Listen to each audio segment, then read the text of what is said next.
So, good day, students, and today we are going to study a poem by Edmund Spenser, and the name of the poem is Ice and Fire. It's a very interesting poem. Ice and Fire. This poem is about the relationship between the poet and his beloved. And the relationships are not normal. The poet loves his beloved very much, but the beloved is not interested in him. She does not respond at all. So it is a sort of mild complaint from the poet to his beloved. So this is a sonnet. Sonnet is a poem of 14 lines. So I will like to read one stanza first and then I will explain the meaning to you. My love is like to ice and I to fire.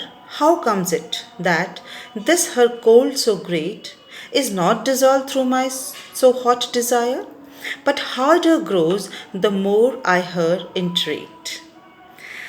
The poet, in the very first line, gives us two comparisons. First of all, he compares himself to fire and he compares his beloved to ice. As we all know that ice is cold and fire is hot.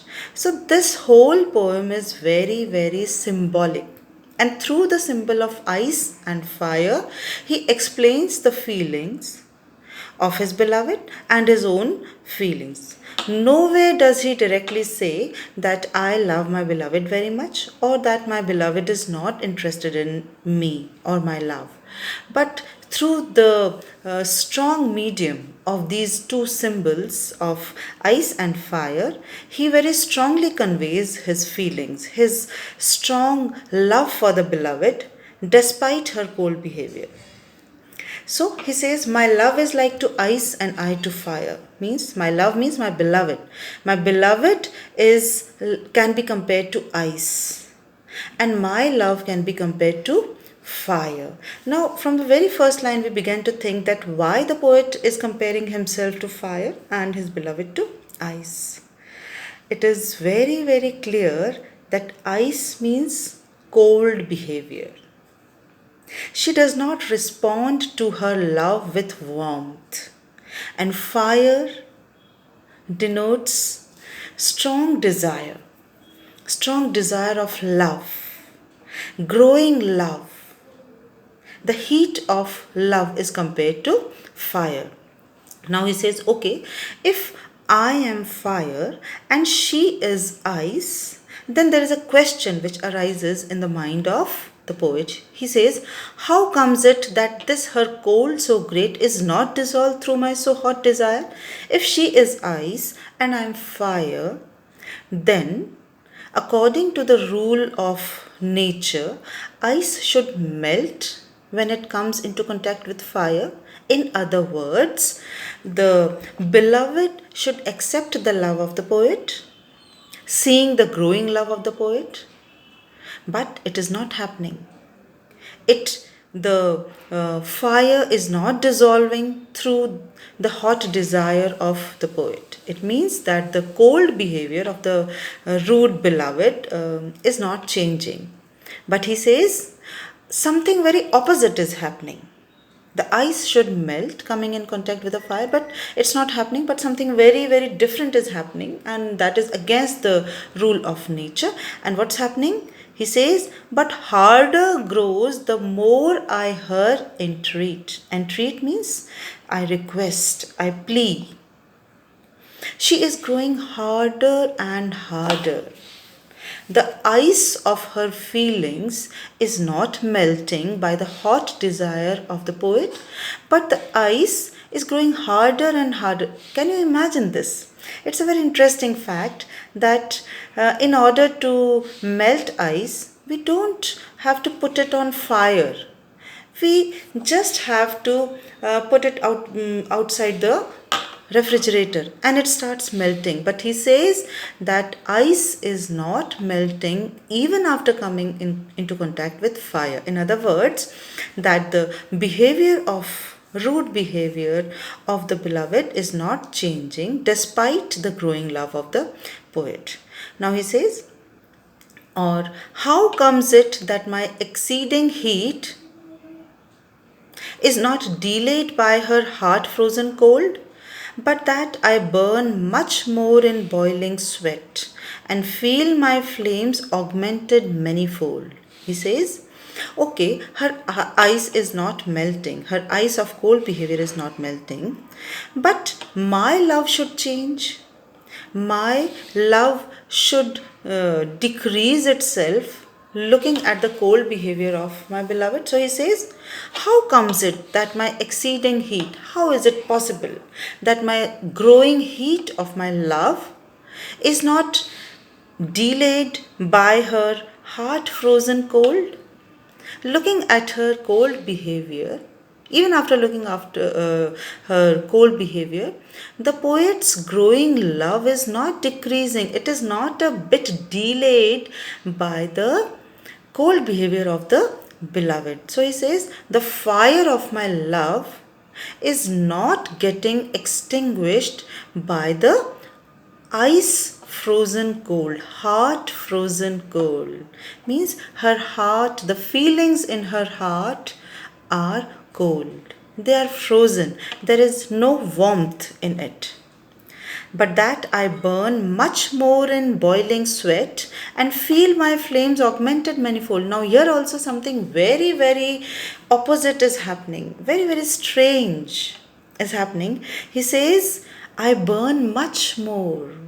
Instead of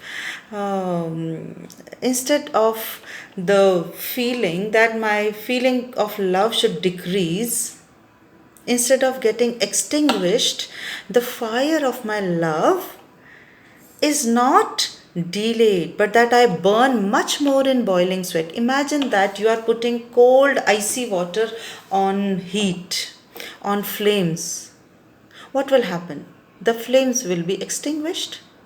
But here he says, no, the flames of my love, they are not getting extinguished, but that I am burning much more in boiling sweat. Means looking at the cold behavior of my beloved, my love is not decreasing, but it is increasing.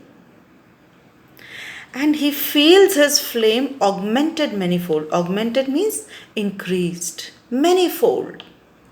It is multiplying.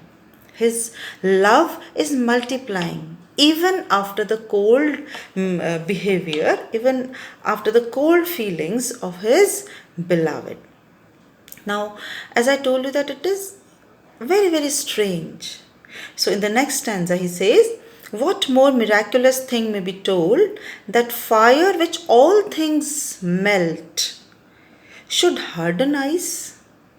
Now he says, no, really it's a miracle.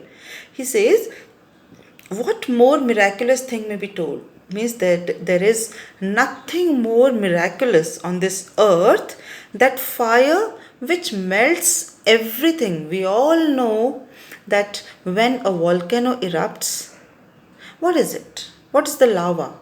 It is molten rock. Fire can even melt rocks. And have you ever seen a blacksmith? He can mold iron rod into any shape with the help of fire. So fire, which is known that it can melt anything, literally anything. It can burn and melt anything, even stones and iron, the hardest things on the earth. So he says, fire which all things melt should harden ice. Fire should be melting ice. But he says that fire is unable to melt ice, but fire is hardening ice. In other words, he wants to say that the more I entreat her to love, to give love, the more hard her heart is growing. The more he requests her, the more he gives her love, she is growing, her feelings are growing harder and harder. And ice, which is congealed of senseless cold, should kindle fire by wonderful device. Here he says that For ice which is congealed with senseless cold. Congealed means made up of. Ice is made up of senseless cold. Why senseless cold? If we put an ice cube in our fist, what happens? Our palm becomes senseless for a moment. Okay, so he says that ice which is made up of senseless cold should kindle fire. Now it's very wonderful thing. It is a miraculous thing that it should kindle fire. How can ice kindle fire? Isn't it very strange that ice is kindling fire? We all know that if our matchstick is kept in a little bit of moisture, then it is unable to burn itself. Moisture is not congenial for fire to burn. But here he says that ice is kindling fire. In other words, what does he want to say? That the cold behavior of my beloved is not decreasing my love, but rather it is increasing my love. Rather, my attraction towards her is increasing instead of decreasing. Such is the power of love in gentle mind. Now he says, what is this? What is this happening? That ice is kindling fire and fire is hardening ice. It's a very strange thing. So he says, such is the power of love in gentle mind, in sophisticated mind. It's the power of love. Love can do anything, that it can alter all the course of kind. Alter means change. Course of kind means the nature of things. Kind means thing. Course means nature, the basic behavior. What is the nature of ice? That it is cold, it is very cool, it is frozen, and as soon as you take it out and put it into the contact of fire, it starts melting. It is the basic nature of ice. And what is the nature of fire? That it will be extinguished if you put water on it. And if you put icy water in it, what will happen? Naturally, it will get extinguished sooner. But here, both these things are not happening, rather something different is happening. Fire is not getting extinguished by ice, rather it is burning more and more and more. And ice is not melting even after coming into contact with fire. It is getting harder and harder. So he says the last couplet is, such is the power of love in gentle mind that it can alter all the course of kind. Love can change the course of kind. What is the course of kind? There are two kinds we are talking, two matters we are talking of, ice and fire. But what is happening, that it is a paradoxical thing that's happening, that they have forgotten their basic natures. Ice has forgotten that what is its basic nature, to get melted as soon as it comes in contact with fire. And what is the basic nature of fire? That it should get extinguished coming in contact with ice.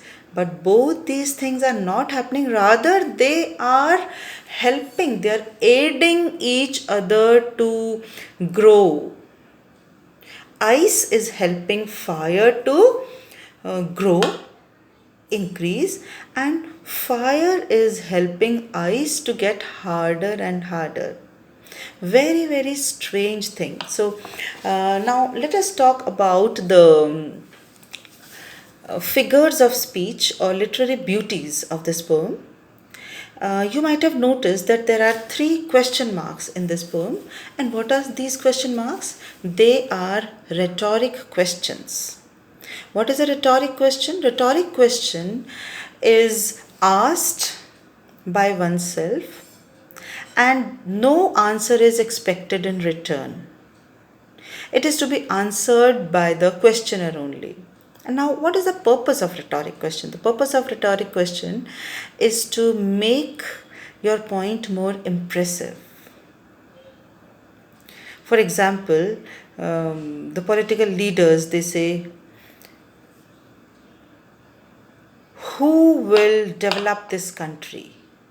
We will do so. They answer it themselves. Do you understand? Who will develop this country? We will do so. So this is a rhetoric question. So here we have 3 rhetoric questions in this poem.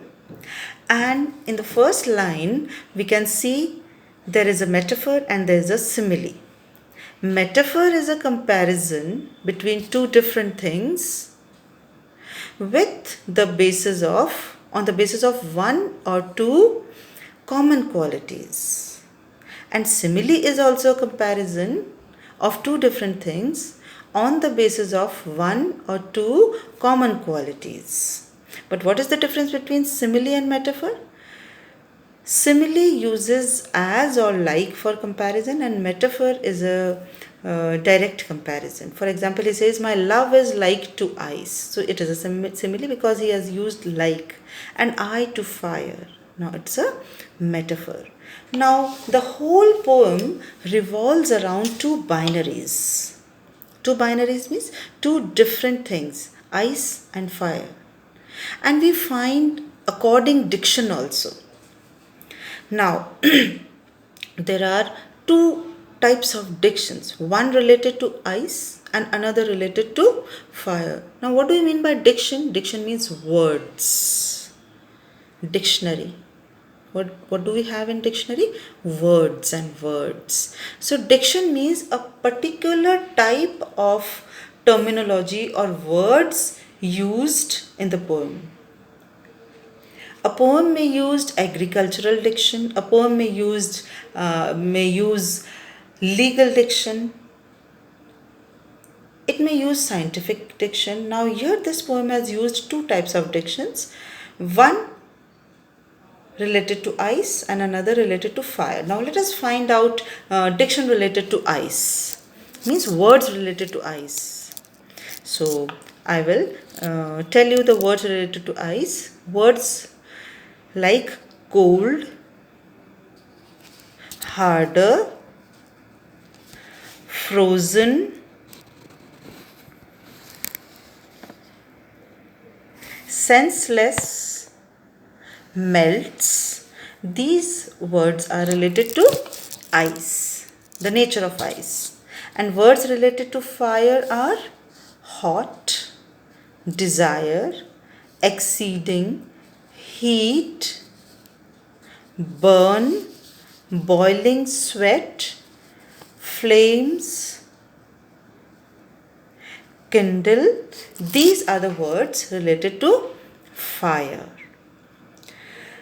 Now, here there is one more metaphor in the third last line when he says, should kindle fire by a wonderful device. Now, what is wonderful device? Love. Love is being compared to a wonderful device. What is a wonderful device? Why is love called wonderful device? Because it can perform wonders. It is changing the course of two things. It is changing the basic nature of ice and it is changing the basic nature of fire. Now, if we compare this poem with another poems, we can compare it with Go and Catch a Falling Star by John Donne. Or rather, we can contrast it with. How? Both the poems are complaints against beloveds. But this is the comparison, that both the poems are complaints against their beloveds. But this poem by Edmund Spenser, Ice and Fire, it is a soft complaint, mild complaint. He does not accuse, just in a mild, light-hearted way, and nowhere directly he says that my beloved is rude or cold-hearted.